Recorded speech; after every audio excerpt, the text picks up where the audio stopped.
Ang mundo ng esports sa Thailand ay nakakaranas ngayon ng isang matinding pagkabigla dahil ang aking anak na babae ay tuluyan ng nilisan ang aming bansa. Isang henyo at batang atleta sa larangan ng volleyball na pinag-aagawan ng mga nangungunang unibersidad sa Thailand gamit ang mga full scholarship at sinusuportahan ng mga malalaking sponsor tulad ng Nike ang nag-anunsyo ng kanyang paglipat sa isang high school sa Pilipinas. Nung una, hindi ko pinaniwalaan ang aking mga narinig. Siya ang itinuturing na kinabukasan ng Thai women's volleyball. Ngunit bakit niya pinili ang watawat na may 3 bituin at 1 araw? Bilang isang inang Thai, na 1 taon na ang nakalilipas ay nanginginig sa galit at pagkadismaya. Ngayon, makalipas ang 1 taon, handa na akong buksan ang aking puso at isalaysay ang buong kwento. Ngayon, naiintindihan ko na ang aking anak. Ano nga ba ang tunay na nangyari? Narito ang aking nakakagulat na kwento. Ako si Kanika. Nakatira ako sa Bangkok. Pinagtaksilan ng aking anak ang Thailand. Alas 7 ng gabi, nakaupo ako habang may hawak na malamig na baso ng serbesa sa sala ng aming bahay sa Thonburi, Bangkok. Pinag-iisipan ko ang mga salitang binitiwan ng aking anak na si Mali ilang oras pa lamang ang nakalilipas, mga salitang yumanig sa buong pagkatao ko. May, Ina, lilipat po ako at mag-aaral ng high school sa Pilipinas. Sa sandaling iyon, halos mabingi ako. Sa ibabaw ng lamesa ay nakapatong ang acceptance letter na may alok na full scholarship mula sa prestihiyosong Chulalongkorn University kasabay ng walang tigil na pagtawag mula sa Thammasat University at Kasetsart University. Ang aking anak, na binansagang kinabukasan ng Thai women's volleyball, ay tatalikuran ang lahat para sa Pilipinas. Patawad May, pero ito ang desisyon ko. Naramdaman ko na tila ang lahat ng 17 taon ng buhay ng aking anak na pinaghirapan kong buuin at hubugin ay nabura sa isang iglap. Ako si Kanika, 45 taong gulang, dating manlalaro ng volleyball at ngayoy guro ng physical education sa isang high school sa Bangkok. Nang gabing iyon, sa unang pagkakataon, naramdaman kong nakuwestiyon ang aking pagiging isang inang Thai. Sa totoo lang, pakiramdam ko ay trinaydor ako dahil tinalikuran ng aking anak ang pinakamahalagang yaman na ipinagmamalaki ko sa esports ng Thailand. 1 taon na ang lumipas mula nang umalis ang aking anak. Kaninang umaga, sinilip ko ang kanyang walang lamang kwarto. Sa pader, nakasabit pa rin ang uniforme ng Thai National Youth Team na ngayon ay nababalot na ng manipis na alikabok. Ang unipormeng iyon ang dating pinakadakilang karangalan ng aming pamilya. Ngunit kagabi, nanood ako ng finals ng Philippine National High School Volleyball Championship sa YouTube at ako ay napaluha. Nakita ko ang aking anak na naglalaro sa ilalim ng pangalang Maya, bitbit ang jersey number 19 para sa isang sports academy sa Maynila. Nakikipag-usap siya sa kanyang mga kasamahan sa wikang Tagalog, masayang kumakain ng chicken adobo pagkatapos ng laban at yumuyuko upang magpasalamat sa mga naghihiyawang Pilipinong tagahanga matapos ang kanilang panalo. Sa larawang iyon, nakita ko ang isang uri ng kaligayahan na hindi ko pa kailanman nakita sa aking anak noon. Ngayon, ikukuwento ko ang mga kaganapan noong nakaraang taon. Isang masakit ngunit sa huli ay napakagandang paglalakbay ko. Isang inang Thai na sumubok unawain ng anak na pinili ang Pilipinas. Ngunit bago ang lahat, kailangan kong simulan kung saan nag-ugat ang lahat. Paano ko nakilala ang aking Pilipinong asawa at bakit ko sinubukang palakihin si Mali bilang 100% Thai. Sa totoo lang, hindi ko maintindihan ang lahat nung una dahil ang pamilya namin ay isang pangkaraniwang middle class na pamilyang Thai. Mayroon kaming magandang bahay na may swimming pool sa likod sa isang tahimik na subdivision sa Thonburi na kabilang sa isang ligtas at magandang school district. At higit sa lahat, si Mali ay buong-buong Thai. Ipinanganak at lumaki sa Thailand. Siyempre, alam niyang ang kanyang ama ay Pilipino, ngunit para sa kanya, isa lamang itong maliit na impormasyon. Pinalaki ko si Mali bilang isang tunay na Thai. Ang wika sa bahay ay Thai lamang. Ang kulturang itinuro ko sa kanya ay kulturang Thai at itinanim ko sa kanyang isipan ang mga pagpapahalaga ng mga Thai. Naniwala ako na iyon ang pinakamabuti para sa kanyang kinabukasan. Nagsimulang maglaro si Mali ng volleyball sa edad na 7 taon. Ipinasok ko siya sa isang community sports club malapit sa amin nang walang masyadong inaasahan. Ngunit sa unang araw pa lamang, tinawag na ako ng coach para kausapin. Hun Kanika, napaka-espesyal ng anak ninyo. Hindi pa ako nakakakita ng ganitong talento. Mula ng araw na iyon, umikot na ang buhay ko kay Mali. Gising ng alas 5 ng umaga, morning training. Pagkatapos ng klase, ay diretso sa club practice at tuwing katapusan ng linggo ay naglalakbay para sa mga paligsahan. Nakakapagod, ngunit napakasaya ko. Ang makita ang pag-unlad ni Mali ang lahat para sa akin. Sa edad na 10, napili siya para sa koponan ng Bangkok. Sa edad na 15, nakapasok siya sa Thai National Youth Team. Ginawa ng espesyal na dokumentaryo ng PPTV HD36 bilang isang sumisikat na bituin at nakatanggap pa ng sponsorship offer mula sa Nike. Ang lahat ay perpekto, ngunit ng araw na iyon, gumuho ang lahat. Gusto niyang maglaro ng volleyball sa Pilipinas. Nung una, akala ko nagbibiro lang siya, pero ang mga mata ni Mali ay seryoso at nakipag-ugnayan na pala siya sa isang sports academy sa Maynila. Bakit? Bakit mo ginagawa ito? May, hindi mo maiintindihan ang mga pinagdaanan ko. Ang mga salitang iyon ay parang patalim na tumarak sa puso ko. Ano ba ang hindi ko naintindihan? Ang buong kwento ay nagsimula 21 taon na ang nakararaan. Noon, ako ang pangunahing setter ng Chulalongkorn University Volleyball Team, malapit nang magtapos at pinag-iisipan ang pagpasok sa profesional na liga. Isang araw, inirekomenda ng isang kaibigan ang isang masarap na kainan sa Huay Kwang.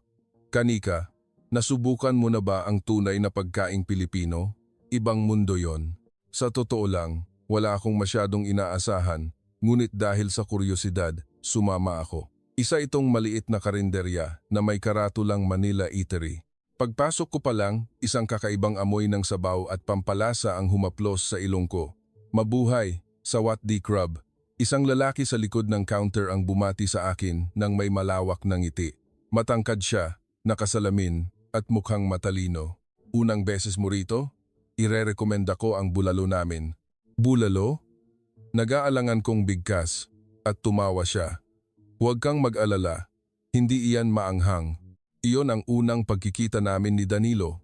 Ang aking asawa, siya ay isang graduate student ng film sa isang universidad at nagtatrabaho ng part-time sa kainan na iyon para tustusan ang pag-aaral. Ang pagkaing inilapag sa akin ay isang malaking mangkok ng mainit at malinamnam na sabaw na may malambot na karne ng baka at mais. Medyo nanginginig ang kamay ko nang humigop ako ng unang kutsara. Ngunit nang sumayad ang sabaw sa aking labi, ako ay namangha. Ang lasa ay napakalalim, komplikado, ngunit napakasarap at nagbibigay ng ginhawa. Kamusta? Tanong niya. Wow, ang sarap, sagot ko. Mula ng araw na iyon, 3 beses sa isang linggo na akong pumupunta roon. Kahit sinasabi kong pumupunta ako para kumain ng bulalo at sinigang, ang totoo ay pumupunta ako para makita si Danilo. Isang araw, siya na ang unang kumausap sa akin. Volleyball player ka, di ba? Napanood ko ang laro ng Chulalongkorn. Talaga? Ang galing ng mga set at atake mo. Nakakabilib. At doon na kami naging malapit. Kinuwento ni Danilo na naglaro rin siya ng volleyball noong high school sa Pilipinas. Ang aming hilig sa volleyball ang mabilis na naglapit sa amin. Ang volleyball sa Pilipinas ay medyo naiiba sa Thailand, sabi niya. Mas nakatutok ito sa matinding depensa sa sahig at ang tinatawag naming puso o heart. Hindi kami laging pinakamatangkad, pero lalaban kami hanggang sa huling patak ng pawis. Nakaka-interes. Gusto kong mapanood, sagot ko. Ipinakita sa akin ni Danilo ang mga video clips ng mga laro sa Pilipinas. Ibang-iba nga ang estilo ng paglalaro. Kung ang Thailand ay umaasa sa bilis at individual na teknika, ang Pilipinas naman ay kilala sa walang sawan na pagdive sa sahig at nakabibinging suporta ng mga tagahanga. Makalipas ang 6 na buwan, naging magkasintahan kami. Kahit may pagkakaiba sa kultura, naisip kong malalampasan namin ang lahat dahil magaling magsalita ng Thai si Danilo at mabilis siyang nakaangkop sa kultura ng Thailand. Ngunit nang mapag-usapan ng kasal, lumabas ang unang alitan natin namin. Kanika, umuwi tayo sa Pilipinas. Ipapakilala kita sa mga magulang ko. Sa Pilipinas pa? Kailangan ba yon? Sa kultura namin, bago magpakasal, kailangang hingin ang basbas ng pamilya ng dalawang panig. Pamamanhikan ang tawag doon. Tradisyon yon. Kahit labag sa loob, sumakay ako ng eroplano patungong Maynila. Ang 3.5 oras na bayahe ay nakakapagod, ngunit nang makita ko ang masayang mukha ni Danilo, tiniis ko. Sa Ninoy Aquino International Airport, naiya, naghihintay na ang kanyang mga magulang. Welcome sa pamilya, Kanika. Niyakap ako ng mahigpit ng ina ni Danilo. Kahit hindi siya marunong magtay, naramdaman ko ang kanyang sinseridad. 1 linggo ako sa Pilipinas at marami akong nakita. Ang maingay na trapiko ng mga jeepney, ang mga makasaysayang simbahan sa Intramuros, ang pag-uwi sa probinsya para kumain ng pansit at lechon, lahat ay bago at nakakapanibago. Ngunit napakabuti sa akin ng pamilya ni Danilo. Lalo na ang hindi ko malilimutang chicken adobo na niluto ng kanyang ina.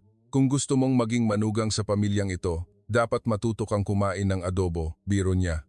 Nung una ay nanibago ako sa matapang na lasa ng toyo at suka, ngunit laking gulat ko nang humingi pa ako ng isa pang kanin. Pagbalik sa Thailand, nagdaos kami ng isang maliit na kasal. Pagkatapos graduate, nagtrabaho si Danilo sa isang media company, habang ako naman ay naging PE teacher sa isang high school. Naging maayos ang lahat. Naniwala ako na kung may pag-ibig, malalampasan ang anumang pagkakaiba ng kultura. Ngunit nang malaman kong buntis ako, lumitaw ang mga unang pangamba. Ano ang magiging pagkakakilanlan ng aming anak? Thai o Pilipino? Tumawa si Danilo at sinabing, bakit hindi pareho? Pwede natin siyang palakihin na taglay ang pinakamagandang bahagi ng dalawang kultura. Ngunit hindi ako sigurado. Upang magtagumpay sa Thailand, naniniwala akong kailangang maging isang perpektong Thai ang aking anak. Kaya naman, nagdesisyon akong palakihin siya bilang isang tunay na Thai. Nang ipanganak si Mali, iginiit ko na ang pangalan niya ay purong Thai lamang Mali. Bakit hindi natin siya bigyan ng pangalang Pilipino rin? Maingat na mungkahi ni Danilo. Ngunit umiling ako. Sa Thailand, hindi niya kailangan ng pangalang Pilipino. Magdudulot lang ito ng kalituhan. Mukhang nadismaya si Danilo, ngunit sa huli ay nagpaubaya. Kalaunan ko na lang nalaman na palihim palang binigyan ni Danilo ang aming anak ng Pilipinong pangalan sa kanyang puso. Maya, lumaking napakaganda ni Mali. Ang buhok niya ay hindi itim na itim kundi may kulay na dark brown, may malalaki at bilog na mata at matangos na ilong. Isa siyang napakagandang mestiza. Wow, ang ganda ng anak niyo. Mukhang dayuhan. Pwedeng maging modelo o paglaki, madalas sabihin ng mga kapitbahay. Ngunit para sa akin, ang atensyong iyon ay isang pabigat. Hindi ko gustong palakihin siya bilang isang espesyal o naiibang bata. Gusto kong maging isang ordinaryong batang Thai siya. Ipinasok ko siya sa kindergarten sa edad na 3. Siyempre, isa itong paaralang purong Thai ang ginagamit. Pwede natin siyang turuan ng Tagalog sa bahay.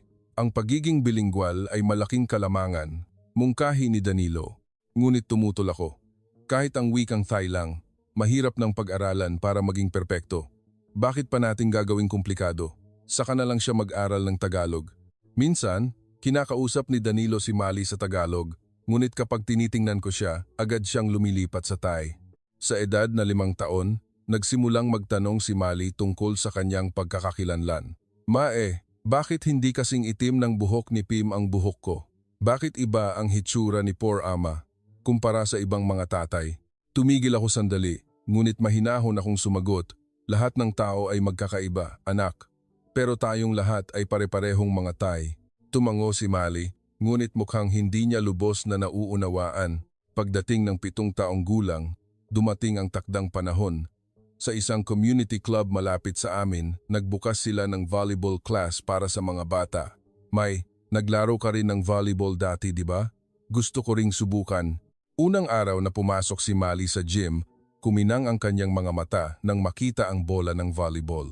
Nang ituro ng coach ang mga basic na galaw, nagawa niya agad ito sa unang subok.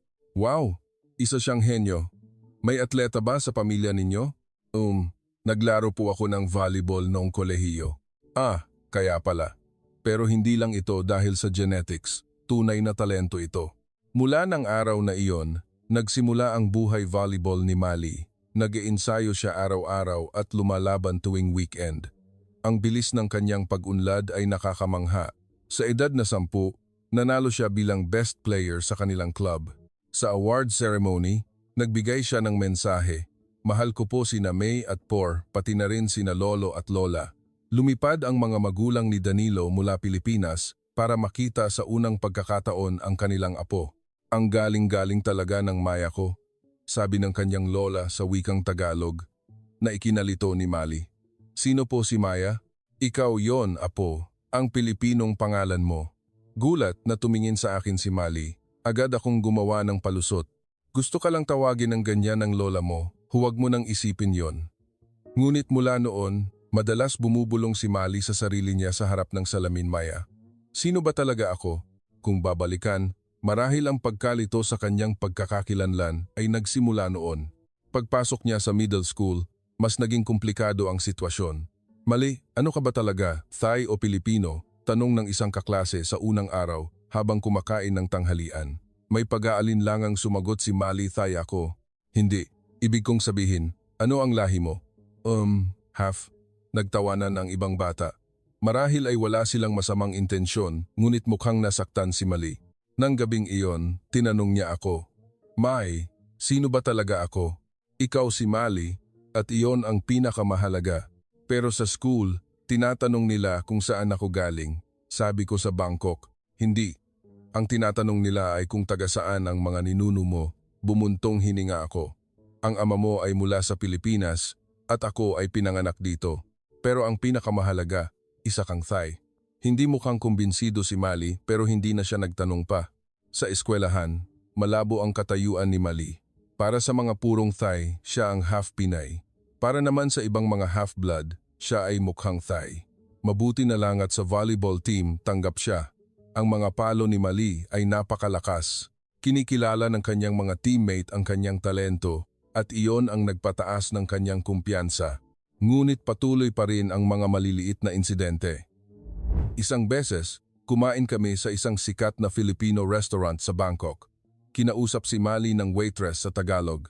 "Sorry po, Thai lang ang alam ko," sagot ni Mali. "Ay, pasensya na. Akala ko Pilipino ka. Half ka pala. Kumakain ka ba ng dinuguan o kare-kare?" "Hindi po," nagulat ang waitress. "Pilipino ka pero hindi ka kumakain yan?" Sa pag-uwi namin, nagtanong si Mali, "May, ang weird ko ba? Pilipino ako sa paningin nila pero hindi ako marunong magtagalog at hindi ako kumakain ng pagkaing Pilipino." "Hindi ka weird, anak. Pinalaki ka lang bilang Thai. Pero hindi ka rin naman 100% Thai."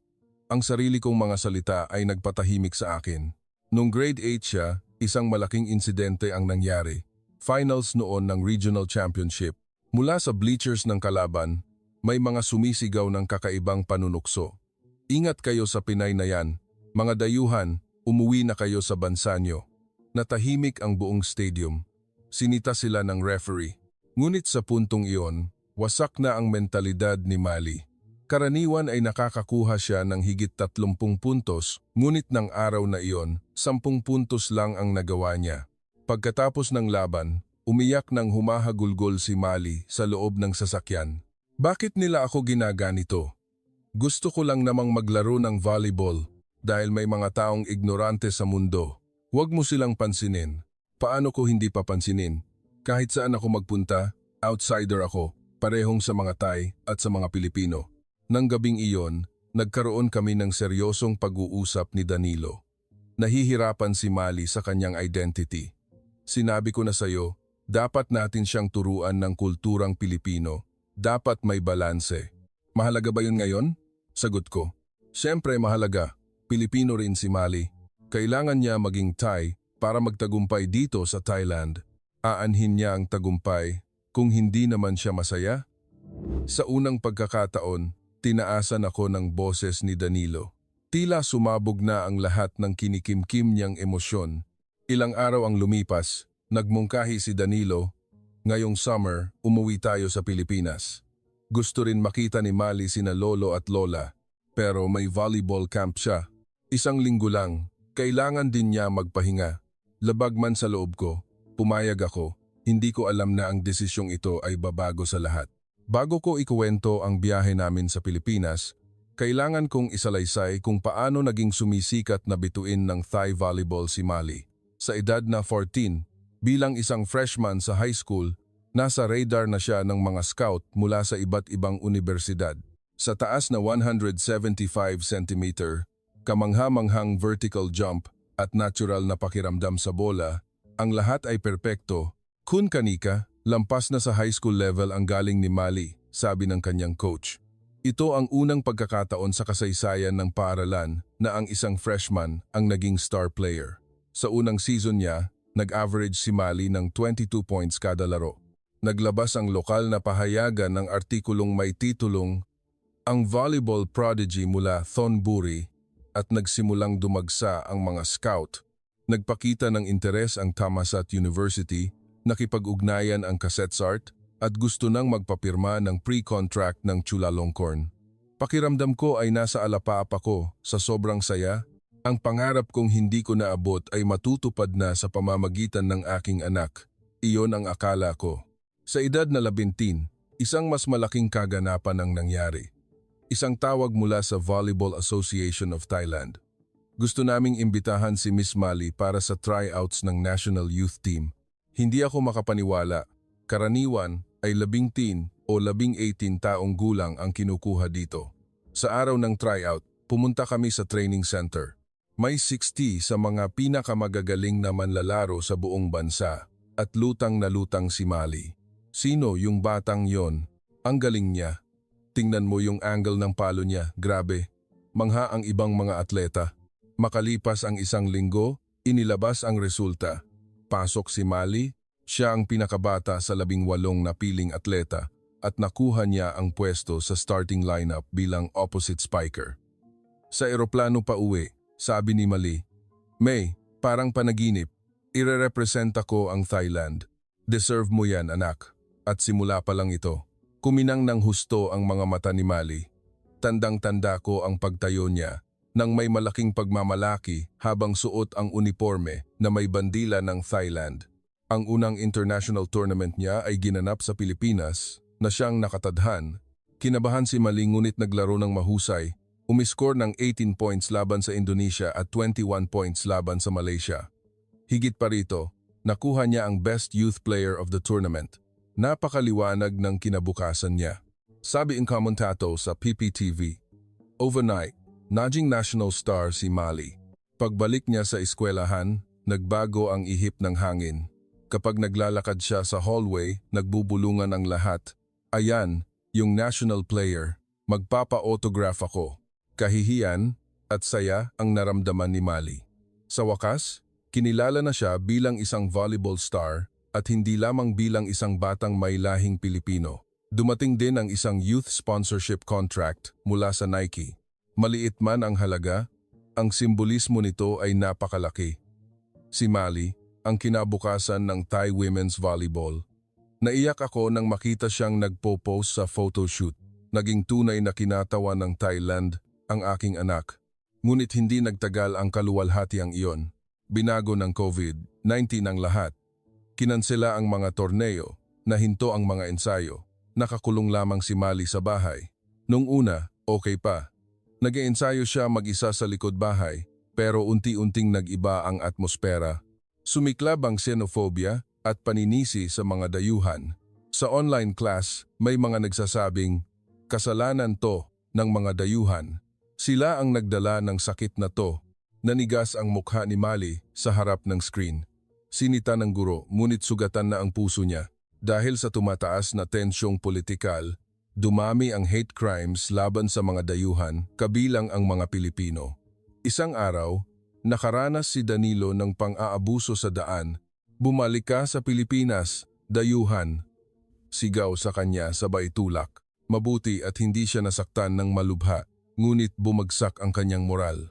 Nang malaman ito ni Mali, nagtanong siya, "Por, ano bang ginawa nating masama?" "Wala tayong ginawang masama, anak." Ignorante lang sila. Pero nanatiling madilim ang mukha ni Mali. Ilang araw ang lumipas, mas malaking gulat ang nangyari. Sa Instagram ni Mali, dumami ang mga mapanlait na komento. "Pekeng Thai, umuwi ka na sa Pilipinas. Kinatawan ng Thailand, isang malaking biro. Ibinato ni Mali ang kanyang smartphone at pabagsak na isinara ang pinto ng kwarto. Bakit nila ako ginaganito? Dito naman ako ipinanganak. Nang gabing iyon, unang beses niyang sinabi, May, gusto kong malaman kung anong klaseng lugar ang Pilipinas. Sa ikalawang taon ng pandemya, lumala ang sitwasyon. Nagbukas ulit ang mga eskwelahan, ngunit hindi na gaya ng dati. Ang mga matatalim na tingin sa likod ng mga maskara ay nakakasakit. Hoy, ayusin mo maskara mo. Baka mahawaan mo kami. Sigaw ng isa sa hallway. Nagkunwaring hindi narinig ni Mali, ngunit nakita kong nakakuyom ang kanyang kamao. Nagpatuloy ang volleyball training, pero nawala na ang dating apoy. Kahit sa loob ng team, may mga lamat na. Mali, okay ka lang? Tanong ng team captain na si Prewa. Dati silang matalik na magkaibigan, pero unti-unting lumayo. Oo, okay lang ako. Kasi, sabi ng mga magulang ko, wag daw akong masyadong didikit sa mga, alam mo na, sa mga tagalabas. Sorry. Gulat na gulat ang mukha ni Mali. Pakiramdam niya ay trinaydor siya ng matalik niyang kaibigan. Nangyari ito ng paulit-ulit. Hindi siya naiimbitahan sa mga party ng team at tumatahimik ang locker room kapag pumapasok siya. Teammate lang siya sa loob ng court. Sa labas, siya ay isang outsider. Isang araw, nangyari ang malaking insidente. Laban iyon sa mahigpit na karibal. Pagpasok pa lang ni Mali sa court, umalingaw-ngaw ang panunuya mula sa kabilang bleachers. Pinay, Pinay, Pinay. Natigil ang laro. Kinuha ng principal ang mikropono para sawayin sila, ngunit sira na ang momentum. Nang araw na iyon, pinakamasamang nilararo ni Mali. Out ang mga serve, sablay ang mga palo, wasak na ang mentalidad niya. Sa ikatlong set, nilapitan ni Mali ang coach. Coach, hindi ko na po kaya, ilabas niyo na po ako. Unang beses siyang kusang nagpalabas. Sa kotse pagkatapos ng laro, humagulgol si Mali. May, hindi ko na kaya. Ang alin? Ang volleyball? Ang pagre-representa sa Thailand? Lilipas din to, anak. Hindi May, hindi mo naiintindihan. Hindi mo alam kung gaano kasakit araw-araw na patunayan na taya ko, pero sa paningin nila ay hindi. Nang gabing iyon, hinubad ni Mali ang uniforme ng Thai National Youth Team at itinago ito sa pinakailalim ng kanyang aparador. Kinabukasan, nakita ko ang isang nakakagulat na eksena. Tutok na tutok si Mali sa panonood sa kanyang laptop. Laro iyon ng Premier Volleyball League, PVL, o ng UAAP sa Pilipinas. Anong pinapanood mo? Women's Volleyball ng Pilipinas. Bakit mo pinapanood yan? Na-curious lang po. Ang mga manlalaro sa screen mga tulad nina Alisa Valdez o Gia Morado ay maaaring hindi kasing lalakas bumanat tulad ng mga Europeans, ngunit grabe ang kanilang depensa, sa sahig bawat bola ay hinahabol. At ang pinakanakakabilib ay ang kultura nila sa loob ng court. Pagkatapos ng bawat puntos, nagtatawanan sila, sumasayaw minsan, at nagyakapan ng mahigpit. Wow, ang galing. Hindi ganoon katangkad ang setter nila pero napakatalino, sabi ni Mali. Kuminang ang mga mata niya. Matagal ko nang hindi nakita ang ganoong sigla sa kanya. Ilang araw ang lumipas, sabi ni Danilo, may sakit si Lola. Ngayong summer, umuwi tayo sa Pilipinas. Karaniwan ay tatanggi ako, pero nang makita ko ang kalagayan ni Mali, naisip kong kailangan niya ng pagbabago ng paligid. Sige, tara. Gulat na nagtanong si Mali. Talaga po? Pupunta tayo sa Pilipinas? Oo, ng ilang linggo. Wow, pwede po ba tayong manood ng live volleyball doon? Unang beses siyang nagpakita ng ganoong pananabik. Isang araw bago ang lipad, nag-ensayo si Mali ng Tagalog. Mabuhay, ako po si Mali. Tumawa si Danilo at tinuruan siya. Pwede mo ring sabihing Maya. Yan ang Pilipinong pangalan mo. Maya, ang weird pakinggan, pero baka magustuhan ko. Noon ay hindi ko pa alam na ang pangalang iyon ang babago sa buong buhay niya. Sa airport, nagtanong si Mali, May, sa Pilipinas ba? Titingnan rin ba nila ako ng kakaiba? Hindi ko alam, anak. Tingnan natin pagdating doon. Nang lumipad ang eroplano, nakaramdam ako ng kaba. Paano kung saktan rin siya sa Pilipinas? Ngunit minsan, ang lugar na nagbigay sa atin ng sakit ay siya ring magpapagaling sa atin. Sa buong biyahe papuntang Maynila, nanood si Mali ng mga videos ng Philippine Volleyball. Kabisado na niya ang mga pangalan ng manlalaro doon. May, ang galing ng mga Pilipino. Kulang man sa height, pero yung puso at bilis nila, world class. Sa nakikita kong sigla ni Mali sa Philippine Volleyball, may halong lungkot at saya akong naramdaman. Tila hinahanap niya rito ang hindi niya matagpuan sa Thai Volleyball. Paglapag namin sa Ninoy Aquino International Airport, naghihintay na ang mga magulang ni Danilo. Ay, ang maya ng lola, ang laki mo na. Niyakap ng mahigpit ni Lola si Mali. Medyo naiilang si Mali, pero makikita ang pagka-relax sa mukha niya. Mano po Lola, bati ni Mali gamit ang tinuruan sa kanyang paggalang kahit baluktot ang Tagalog niya. Nag-usap ang Lola at si Danilo. Sabi ni Lola, laging ikaw ang naiisip niya. Proud na proud siya sa iyo. Sa biyahe papunta sa kanilang bahay sa Quezon City, inosenteng nakatingin si Mali sa labas ng bintana. Ang mga matataas na gusali, ang masikip na trapiko sa EDSA, ang mga nagtatawa ng estudyanteng nakasakay sa jeep, ang mga karinderya na may turo-turo lahat ay bago at nakakapanibago. May, ang mga tao rito, kamukha ni Por. Nakakapanibago pero in a good way. Nang makarating kami sa bahay, nandoon ang buong angkan. Mga pinsan, tito, tita, napakainit ng pagtanggap nila kay Mali. Wow, ang ganda naman ni Maya. Totoo ba? Yung nabalitaan naming halimaw ka daw pumalo sa volleyball? Galing. Nung una, kailangan pang i-translate ni Danilo ang lahat pero maya-maya ay gumaan na ang paligid.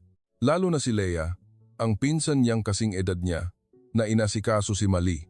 Ate Maya, grabe daw ang laro mo. Varsity rin ako sa school namin. Marunong ng kaunting English si Lea kaya nakakapag-usap sila. Talaga? Varsity rin ako, sagot ni Mali. Naging mabilis silang magkaibigan. Sa hapunan, naghanda si Lola ng sinigang at lumpiang Shanghai. Kaya mo ba ang maasim, Maya? Umiling si Mali. Hindi pa po ako sanay. Ayos lang yan, masasanay ka rin. Ipinaghanda siya ni Lola ng ibang ulam tulad ng pritong manok na hindi matapang ang lasa. Na-touch si Mali sa pag-aalagang ito.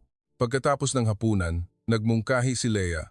Ate Maya, bukas gusto mong sumama sa gym sa school namin? May training ang volleyball team namin. Kuminang ang mga mata ni Mali. Kinabukasan, nagpunta kami sa isang sikat na sports high school sa Maynila. Kahit bakasyon, puspusan ang ensayo ng team. Wow, may bisita tayo mula Thailand. Ang tangkad niya. Tumingin ang mga Pilipinang manlalaro kay Mali. Lumapit ang coach. Nabalitaan ko na player ka daw ng Thai National Youth Team. Isang karangalan na bisitahin mo kami. Tinranslate ni Lea. Salamat po, sagot ni Mali. Kung okay lang, gusto mo bang sumubok mag-training kasama namin? Magandang experience ito para sa mga bata ko. Tumingin si Mali sa akin. Nagmamakaawa ang mga mata. Pwede po ba, May? Siyempre anak, mag-enjoy ka. Humiram si Mali ng rubber shoes at pumunta sa court. Nung una medyo alanganin siya dahil sa wika at magkaibang estilo ng laro. Pero nang lumipad ang bola, naging natural ang lahat. Ang volleyball ay isang universal na wika. Ang ikinagulat ko ay kung paano siya tinanggap ng mga Pilipina nang makapalo ng maganda si Mali, tumakbo ang lahat para makipag-high five. At nang magkamali siya, walang nanisi. Sumigaw sila, bawi tayo. Okay lang yan, bawi. Tumawa ng masaya si Mali. Isang ngiting matagal ko nang hindi nakita. Pagkatapos ng training, naupo silang lahat sa sahig at nagkwentuhan. Maya, ano ba ang pinagkaiba ng volleyball sa Thailand at dito? Tanong ng isa. Naisip ni Mali sandali bago sumagot sa tulong ni Lea. Sa Thailand, mas focus sa individual na galing at bilis. Pero dito, grabe ang team spirit nyo. Napabilib ako. Alin ang mas gusto mo? Sa totoo lang, palagi kong pinapangarap na maglaro sa isang team na katulad nyo. Natahimik ang lahat. Tumayo ang team captain, lumapit, at niyakap ng mahigpit si Mali. Maya, kung gusto mong maglaro kasama namin, welcome ka palagi. Pamilya na tayo. Nangilid ang luha ni Mali. Nang paalis na kami sa gym, sinabi ni Mali, May, dito, hindi ko kailangang maging espesyal. Ibig kong sabihin, sa Thailand, kailangan kong patunayan lagi na Thai ako, na may karapatan ako doon. Dito, tanggap nila ako kung sino ako. Nang gabing iyon, kinuha ni Mali ang mga social media accounts ng mga babae sa team. Nakakapagpalitan sila ng mensahe gamit ang Google Translate. Isang linggo ang mabilis na lumipas. Bago kami umuwi, nagpa-despedida party ang team para sa kanya. Maya, balik ka ha, mag-message ka sa amin. Umiyak si Mali. Ngayon lang ako nakaramdam na tanggap ako ng ganito. Maraming salamat sa inyong lahat.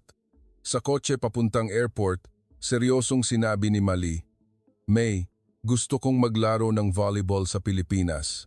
Sumikip ang dibdib ko, ngunit masyadong seryoso ang kanyang mga mata para balewalain ko. Pagbalik sa Thailand, nagbago ng tuluyan si Mali. Maaga siyang gumigising para manood ng mga live stream ng PVL at UAAP at nagsimula siyang seryosong mag-aral ng Tagalog. Sa pader ng kwarto niya, nakadikit ang mga poster ng mga sikat na Pilipinong volleyball players.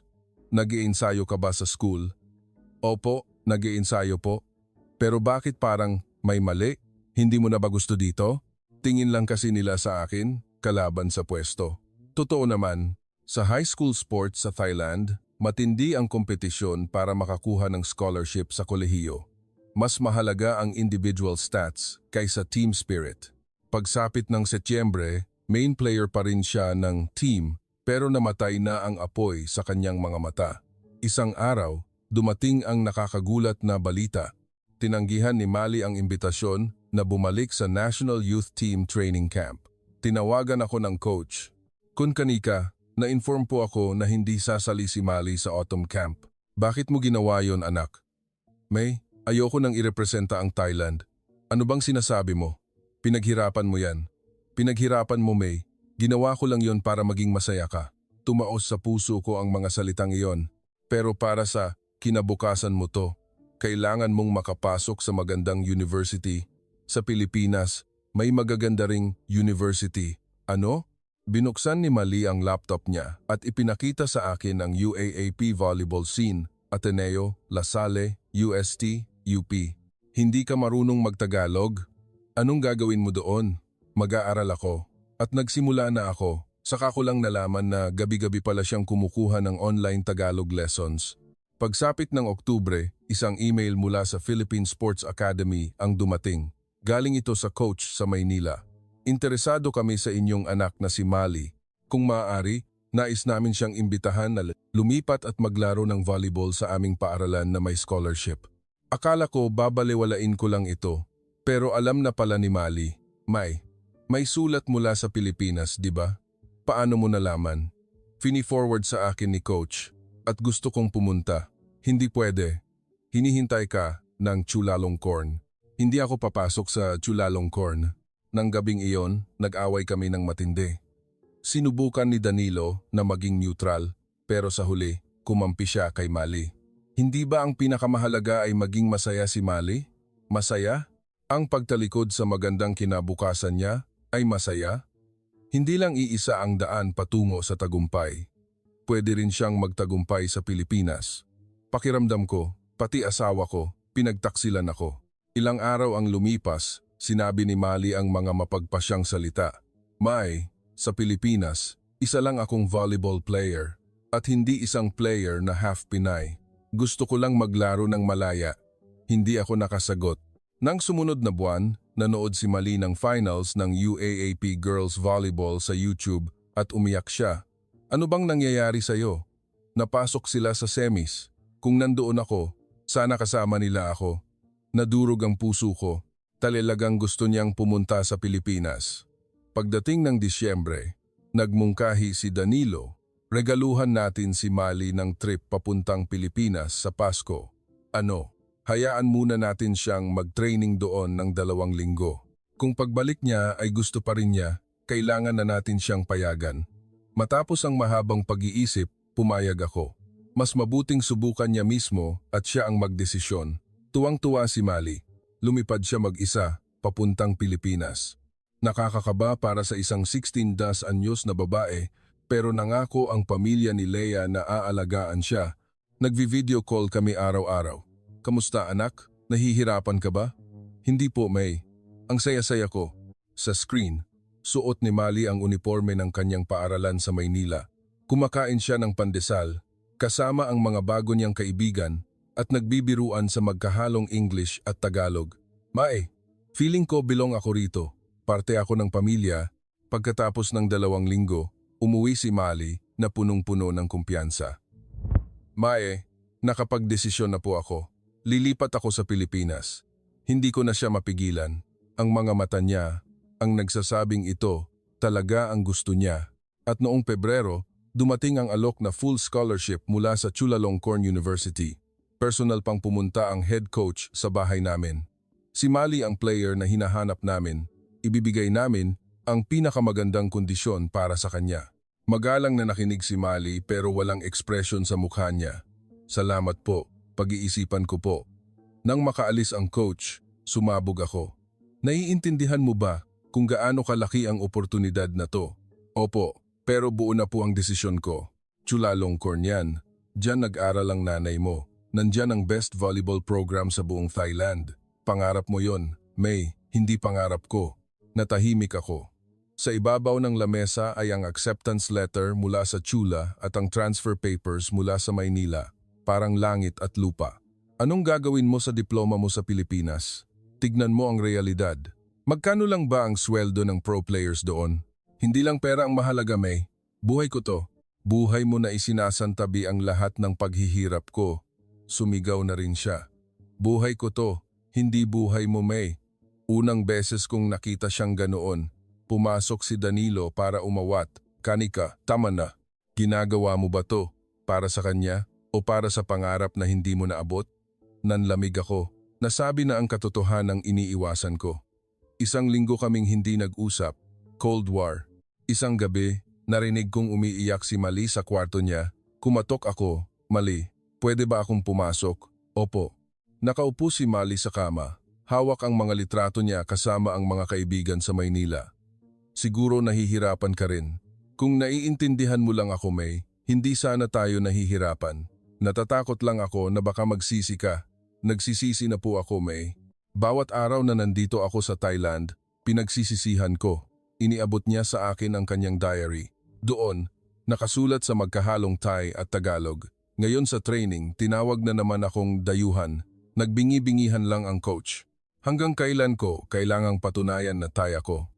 Sumikip ang puso ko sa sakit. Sa Pilipinas, tinawag agad nila akong Maya. Niyakap nila ako. Naramdaman kong tao ako at hindi lang isang estatistang may lahi. Pero Thai ka, anak. Talaga po? Bakit walang tumuturing sa akin na Thai? Wala akong maisagot.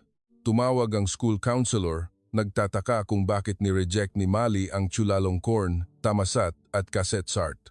Sinabi ko na lang na pinag-iisipan pa namin. Nag-usap kami ni Danilo. Kanika, pakawalan mo na si Mali. Kung saan siya masaya, doon siya magiging matagumpay. Wala na akong magawa kundi sumuko. Nagpatawag ako ng family meeting. Mali, tatanungin kita sa huling pagkakataon. Gusto mo ba talagang pumunta sa Pilipinas? Opo. Hindi ka magsisisi?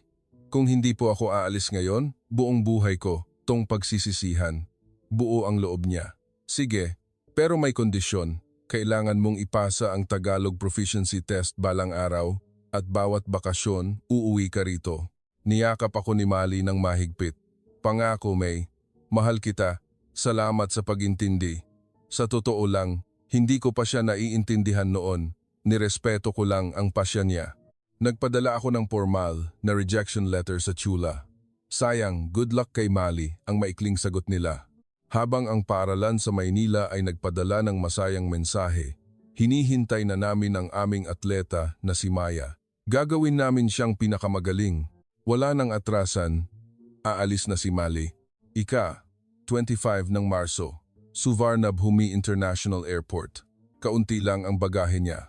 2 maleta at 1 bag ng volleyball. Iyon na ba ang lahat ng kailangan para sa 17 taon ng buhay niya? Hanggang dito na lang po ang mga hindi pasahero, sabi ng security guard. Bumalik ako sa realidad. Talagang aalis na ang anak ko. Niyakap ng mahigpit ni Danilo si Mali. Mag-ingat ka roon, anak. Kapag may problema, tumawag ka agad kay Papa. Opo pa, mahal kita. Lumapit ako. Niyakap ko siya at bumuhos ang luha ko. Patawad kung pinilit kita. Hindi po, May. Ikaw ang pinakamagandang nanay sa mundo. Iba lang talaga ang daan na pinili ko. Maging masaya ka, ha? Pangako po. Habang naglalakad siya papunta sa immigration, bigla siyang tumakbo pabalik sa akin. May iniabot siyang sulat. Mae, basahin mo, to paglipad ng eroplano. Sa loob ng kotse pa uwi, binuksan ko ang sulat. Mae, salamat sa pagpapalaki sa akin ng 17 taon. Siguro sobrang nasaktan kita sa desisyon ko. Patawad po. Pero May, mahal na mahal kita, higit sa inaakala mo. Nagsimula akong mag-volleyball dahil gusto kitang maging katulad. Nagpakahirap ako para mapasaya ka. Hindi ko makakalimutan ang proud mong mukha nung sinuot ko ang uniform ng Thai national team. Pero, May, dito sa Thailand, nahihirapan akong huminga. Araw-araw kailangan kong patunayan na karapat-dapat ako rito. Pagod na po ako. Sa Pilipinas, sa unang pagkakataon, naging sarili ko ako. Nang tawagin nila akong Maya, naging payapa ang puso ko. Para kong nahanap ang nawawalang piraso ng pagkatao ko. Pinalaki mo akong maging perpektong Thai at naiintindihan ko kung bakit. Pero hindi po ako pwedeng maging perpektong Thai dahil Pilipino rin po ako. Kahit hindi mo itinuro sa akin, nananalaytay ang dugong Pilipino sa veins ko. Nung una kong matikman ang tunay na pagkaing Pilipino, nung tinawag akong Maya ni Lola, nung sumigaw ako ng puso, kasama ang mga teammates ko doon, naging buo ako. Hindi po ako traidor. Pinipilit ko lang buuin ang sarili ko para si Mali na Thai at si Maya na Pilipino ay maging iisa. Sana balang araw maintindihan mo kung bakit napakahalaga nito sa akin. Magsisikap ako sa Pilipinas para maging anak na ipagmamalaki mo. Mahal na mahal kita, May. Ang iyong Maya. Humagulgol ako pagkabasa nito. Niyakap ako ni Danilo. Malaki na ang anak natin. Pag-uwi sa bahay, binuksan ko ang kwarto niya. Naiwan ang Thai National Youth Team jersey niya na may note. May, iiwan ko to dahil parte to ng buhay ko. Pero mula ngayon, magsusuot ako ng ibang uniforme. Kinabukasan, ang buhay ay parang walang kulay. Kamusta na si Mali? Tanong ng mga katrabaho ko.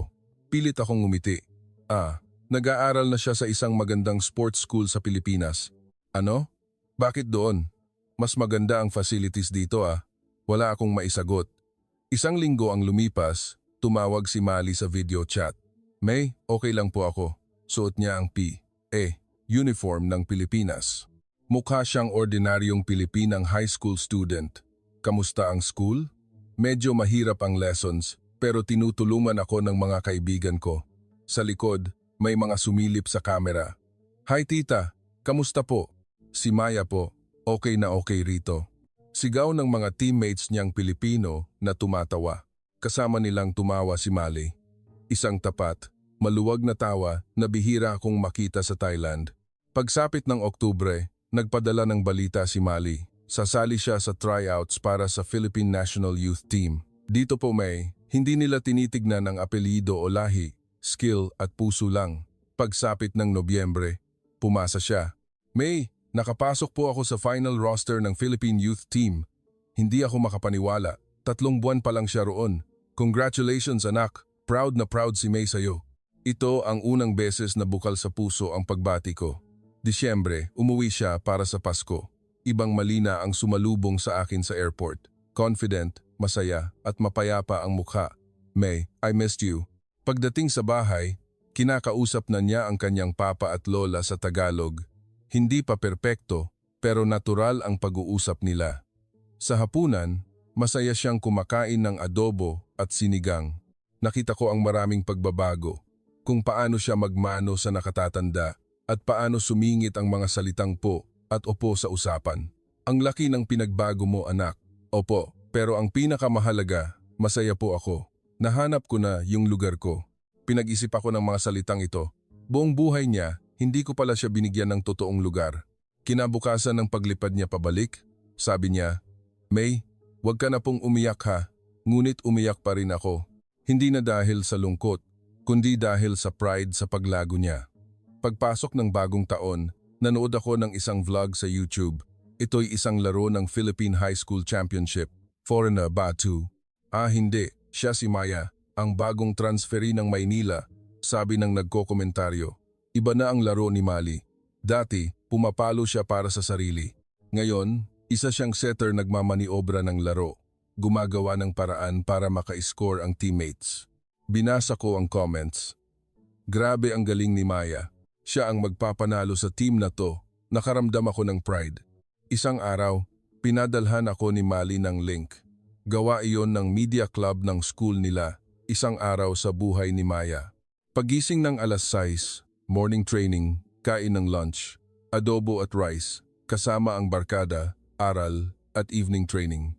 Normal na buhay ng isang Filipina student athlete. Napanayam siya. Nung una, nahirapan akong magtagalog pero mababait ang teammates ko. Si Ate Lea, lagi akong tinutulungan. Singit ng teammate niya. Si Maya, grabe mag-training.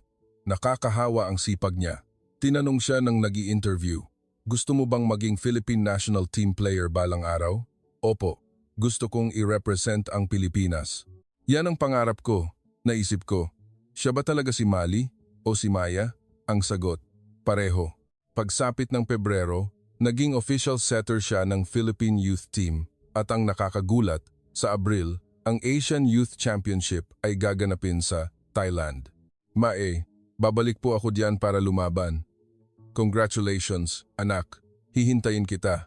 Hindi na mahalaga kung anong bansa ang nire-representa niya basta natutupad niya ang pangarap niya.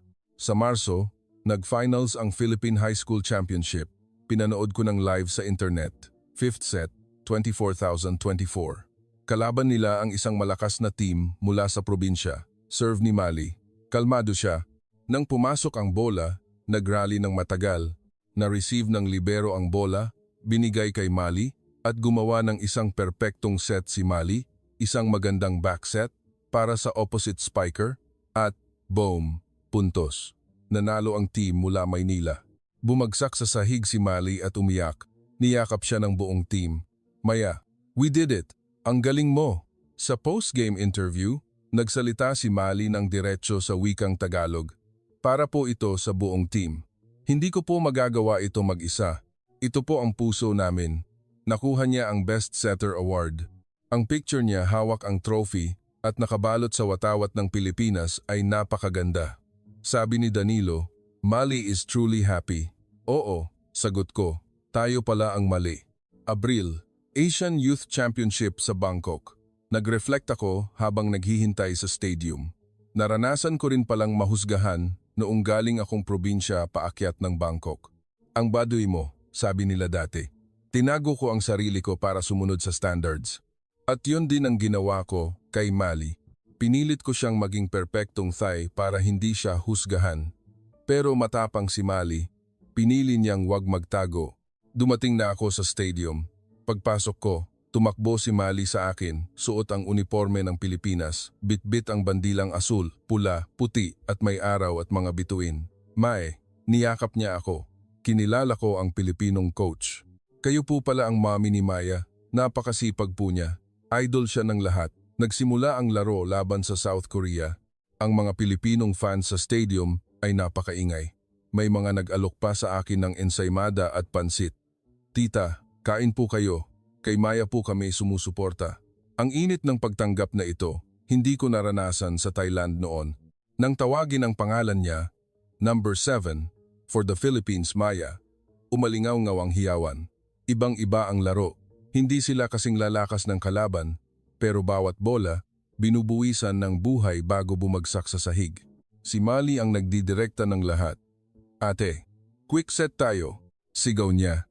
Nanalo sila, 3,000. Pagkatapos ng laban, kinausap ko si Mali. Ang galing mo anak, iba ka na ngayon. Opo May, kasi dito hindi ko kailangang maging perpekto. Pag nagkamali ako, andyan ang teammates ko para saluhin ako. Natutunan ko kung ano talaga ang ibig sabihin ng pamilya at team. Humingi ako ng tawad sa kanya. Patawad dahil binigyan kita ng matinding pressure dati. Hindi mo kasalanan yon, May. Alam kong ganoon ka rin pinalaki ng lipunan dito. Pero nakahanap na po ako ng lugar kung saan pwede akong maging ako. Sa Battle for Third, nanalo ang Pilipinas at nakakuha ng bronze medal. Sa awarding ceremony, itinaas ang watawat ng Pilipinas at tinugtog ang lupang hinirang. Inilagay ni Mali ang kanyang kanang kamay sa tapat ng kanyang puso at buong pagmamalaking umawit. Sa sandaling iyon, naiintindihan ko na. Hindi traidor ang anak ko. Siya ay isang matapang na pioneer na nahanap ang kanyang sarili sa pagitan ng dalawang kultura. Makalipas ang ilang buwan, nagsimula na rin akong mag-aral ng Tagalog. Anong ginagawa mo? Tanong ni Danilo. Nag-aaral ako ng Tagalog para makausap ko ang anak natin. Natuwa si Danilo. Mayo, pumunta kami ni Danilo sa Pilipinas para manood ng panibagong tournament. Punong-puno ang arena. Sigawan ng Maya. Maya! Maya! Sa huling set, nasugatan ang daliri ni Mali dahil sa block. Kaya mo pa ba? Tanong ng coach. Opo, lalaban po ako. Kahit masakit, hindi niya ininda.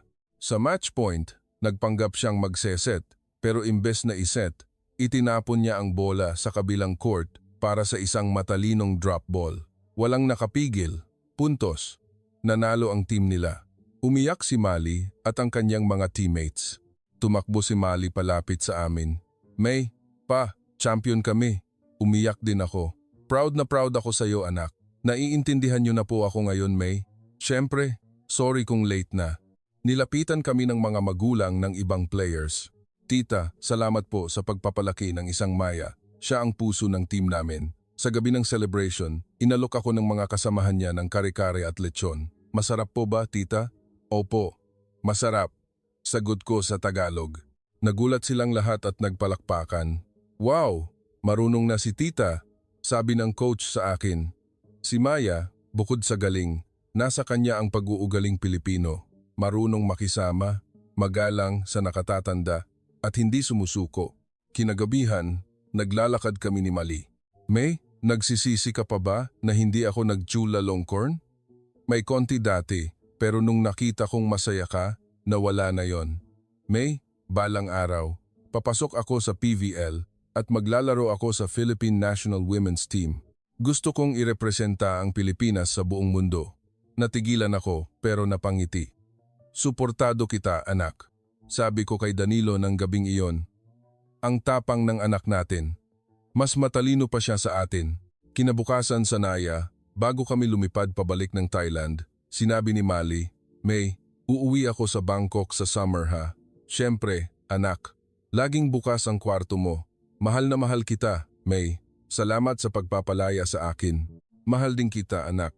Ikaw man si Mali o si Maya, ikaw ang anak na pinagmamalaki ko. Mula sa eroplano, naisip ko, ang aking anak ay hindi isang traidor. Siya ay isang batang may malaking puso na kayang tanggapin at mahalin ang dalawang kultura. At natutunan ko na ang totoong pagmamahal bilang isang ina ay ang palayain ng anak mo para mahanap niya ang kanyang sariling daan.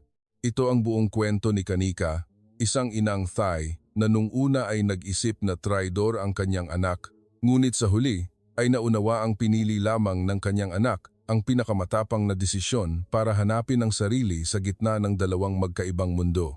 Ngayon, si Maya ay nasa huling taon na ng high school sa Pilipinas, pinag-aagawan ng UAAP schools tulad ng La Salle at Ateneo at patuloy na naglalaro para sa Philippine Youth Team. Marahil sa mga susunod na taon, makakakita tayo ng isang espesyal na eksena, isang atletang pinanganak sa Thailand, ngunit taas noong lumalaban para sa watawat ng Pilipinas sa pandaigdigang entablado. Marahil ito ang bagong mukha ng pagkakakilanlan sa modernong panahon, ang hindi pagpili ng isa at pag-iwan sa kabila, kundi ang pagyakap sa parehong kultura upang maging mas matatag. Ngayon, magaling nang magtagalog si Kanika. Sa tuwing magka-video call sila, hindi na siya nagpapaalam gamit ang I love you, kundi gamit ang wikang Tagalog na kanyang pinag-aralan. Mahal kita, anak.